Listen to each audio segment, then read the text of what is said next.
तो आज हम आपको एक और खाटू श्याम बाबा के चमत्कार के बारे में बताते हैं। भिखारी की चिट्ठी। इस कहानी में गरीब भी है, भावनाएं भी हैं और अंत में ऐसा चमत्कार है जो आपके रोंगटे को खड़ा कर देगा।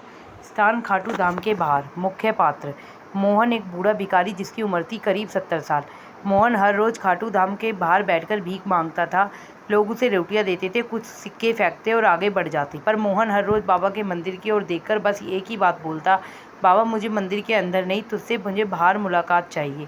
एक दिन बारिश बहुत जोरों से हो रही थी। मंदिर बंद होने ही वाला था, पर मोहन ठिठुराते बाबा की तस्वीर के आगे बैठा रहा।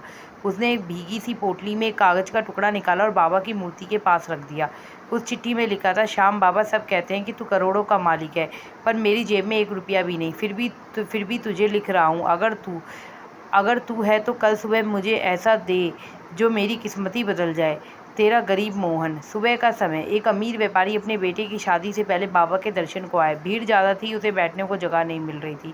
उसकी नज़र मोहन पर पड़ी, जो चुपचाप बैठा था, आंखें बंद। व्यापारी ने उसे हल्के में पूछ लिया, बाबा से मांगा क्या है? मोहन ने चुपचाप जवाब दिया, अपना भाग्य वापस। व्यापारी की बात अंदर तक छू गई। उसने तुरंत पर्स में से 10,000 रुपये निकाल कर दे दिए। फिर जैसी कोई शक्ति व्यापारी से बोल रही है, उसने मोहन को अपने घर ले जाकर नौकरी दे दी, बगीचे की देखरेख की। आज वही मोहन उस व्यापारी का विश्वास पात्र है। बच्चे की शादी से लेकर दुकान की तिजोरी तक की चाबी उसी के पास है। हर साल खाटू जाता और उसकी पोटली में अब जो भी चिट्ठी रखता, इस बात पर नीचे लिखा होता, बाबा अब कुछ मांगता नहीं, जो तूने दिया वो सपने से भी ज़्यादा है। तेरा गरीब मोहन अब राजा है, बस तेरा एहसानमंद है। शिक्षा। खाटू श्याम बाबा तक दिल से लिखी हुई चिट्ठियाँ पहुँचती है, शब्द नहीं नीयत देखी जाती है। गरीब व अमीर, जिसने श्रद्धा से पुकारा, बाबा ने उसे दौड़कर गले लगा। खाटू श्याम बाबा का चमत्कार सच्चे प्रेम की परीक्षा। स्थान है हरियाणा का गांव। कहानी है राधा और अर्जुन की। राधा और अर्जुन बचपन से एक दूसरे से प्रेम करते थे। दोनों का सपना था कि शादी करके एक साथ जीवन बिताएंगे, लेकिन समाज और जात पात के बंधनों के कारण उनके परिवार ने इस रिश्ते से साफ इनकार कर दिया। राधा को घर में बंद कर दिया और अर्जुन को गांव से निकाल दिया। दोनों पूरी तरह से टूट गए थे, पर दोनों ने एक दूसरे से वादा किया था, अगर दुनिया साथ ना दे तो हम बाबा श्याम का सहारा लेंगे। अर्जुन सीधा खाटू धाम पहुंचा और बाबा के दरबार में दंडवत होकर बोला, बाबा अगर हमारा प्यार सच्चा है तो हमें अलग मत कराना, जो भी हो पर राधा को सुरक्षित रखना। वही राधा ने भी घर में उपवास शुरू कर दिए। हर रात बाबा से यही कहती, अगर अर्जुन को कुछ हुआ तो मैं नहीं रहूँगी, बाबा उसे बचा लो। एक दिन अर्जुन को पता चला कि राधा की जबरन शादी तय कर दी है। वह निराश होकर रेल की पटरियों पर बैठ गया।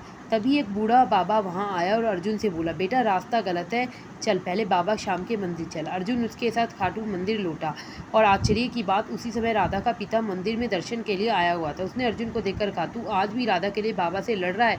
चल, तेरा हौसला देखकर अब मुझे तेरी सच्चाई पर भरोसा हो गया। उसने राधा और अर्जुन की शादी वही बाबा के मंदिर में करवाई। यह है बाबा का चमत्कार। जहाँ सच्चा प्रेम और सच्चा विश्वास हो, वहाँ बाबा कभी मुंह नहीं मोड़ते।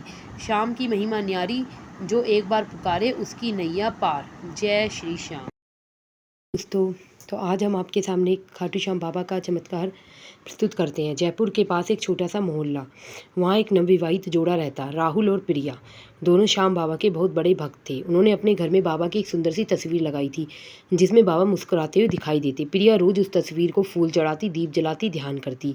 सस्पेंस की शुरुआत एक अजीब रात। एक रात बिजली चली गई, घर में अंधेरा था। प्रिया किचन में कुछ सामान रख रही थी और राहुल बाहर गया था। तभी एक हल्की सी आवाज़ आई, जैसे कोई धीमी से बोल रहा हो। प्रिया ने ध्यान दिया, पलकों की हरकत हो रही है। वो डर गई, पर फिर भी साहस करती तस्वीर के पास गई। बाबा की आंखें बंद थी, जैसे ध्यान में हो। अगली सुबह। हैरान कर देने वाला सच। सुबह होते ही प्रिया ने देखा, बाबा की आंखें खुली हुई थी। तस्वीर अब वैसे नहीं दिख रही थी जैसे कल रात थी। वो चौंक गई। राहुल भी आया, पर उसे कुछ अजीब नहीं लगा। वो बोला, ये तस्वीर तो ऐसी ही थी। लेकिन प्रिया को याद था, आंखें बंद थी। सस्पेंस और गहरा हुआ। वह हर दिन तस्वीर बदलने लगी। कभी बाबा मुस्कुरा रहे होते, कभी उनकी आंखों में आंसू दिखते, कभी वह युद्ध मुद्रा में दिखाई देते। प्रिया डरने लगी, क्या कोई जादू है या कोई भ्रम? लेकिन जब उसने एक रात बाबा की आंखों से एक आंसू गिरते देखा, उसी समय बाहर से फ़ोन आया। राहुल की कार का एक्सीडेंट हो गया, पर वो चमत्कारी रूप से बच गया। रहस्य क्या था? प्रिया समझ गई। बाबा तस्वीर के जरिए संकेत दे रहे थे। आंसू, मुस्कान, युद्ध मुद्रा, सब एक चेतावनी थी। राहुल ने जब ठीक होकर घर लौटकर बाबा को धन्यवाद दिया, तब प्रिया ने बाबा से एक प्रश्न किया, बाबा आप तस्वीर से कैसे बातें करते हैं? उस रात उसने सपना आया और बाबा ने कहा, जब भक्त सच्चे होते तो तस्वीर भी जिंदा हो जाती है। प्रणाम। अब वो तस्वीर एक चमत्कारी स्थान मानी जाती है। लोग वहाँ दीपक जलाने जाते हैं और कहते हैं जो बाबा को दिल से जुड़ते हैं उन्हें वो तस्वीर से भी जवाब देते हैं। अगर आपको ये सस्पेंस और रहस्य से भरा चमत्कार अच्छा लगा हो तो बताइए। जय श्री श्याम।